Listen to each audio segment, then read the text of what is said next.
ચિંટુ ને મોન્ટુ બે હગા ભાઈઓ હતા.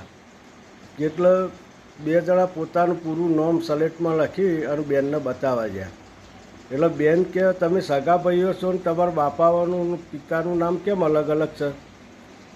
કે બેન તમે કાયમ કહો છો ને કે તમે બે ભાઈ એકબીજાની કોપી કરીને લાવો છો, એટલે આ વખત અલગ જ કરી. એક ભાઈ વાત કરતો હતો કે અત્યારના છોકરાનું ઓછા માર્ક્સ આવે ને તો તરત આત્મહત્યા કરવાનું જ વિચારે છે. અને અમે તો એવા હતા ને કે અમારા માર્ક્સ જોઈને શિક્ષક જ વિચાર આપઘાતનો કરી લે કે આ રખડેલના આટલા બધા આવ્યા ચોથી. એક સંતે એક શિષ્યને પૂછ્યું કે હે દીકરા, ગધેડાની આગળ આપણે દારૂ પોણી બે મૂકીએ તો ગધેડો શું પીશે? એટલે પેલો ભાઈ કે પોણી પીશે. કે ચમ દારૂ ના પીતો? એનું શું કારણ? એટલે પેલો શિષ્ય કે એનું કારણ એ કે એ ગધેડો છે એટલે.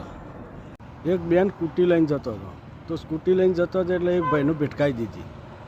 એટલે પેલો ભાઈ કાયો થયો કે બેન વરણ નહીં વગાડી શકાતો? એટલે બેન કે વરણ ચો વગાડવાનો આવે છે? આખી સ્કૂટી વગાડી તોય તને ખબર નહીં પડતી?